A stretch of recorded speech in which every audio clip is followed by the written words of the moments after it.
Hi అండి. Instant dosa.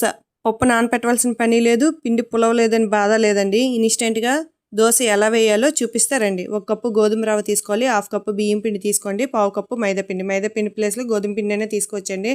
3/4 cup పెరుగుని తీసుకొని వేసి క్యారెట్ తురుము, పచ్చిమిర్చి, టేస్ట్ తగ్గ సాల్ట్ వేసుకొని మనం ఏ కప్పుతో మెజర్మెంట్ అయితే తీసుకున్నామో ఆ కప్పుతో 4 కప్పుల నీళ్ళు అయితే వేయండి. నీళ్ళు వేసుకొని పల్చగా ఈ బ్యాటర్ని అయితే కలుపుకోవాలండి, ఉండలు లేకుండా. ముఖ్యంగా చెప్పాలంటే పెరుగు మనము ఫస్టే కలిపి మంచిగా గిలకొట్టి వేసుకున్నట్లయితే మనకి ఉండల్లా ఏమైతే పెరుగు అయితే డిస్టర్బెన్స్ ఉండదండి.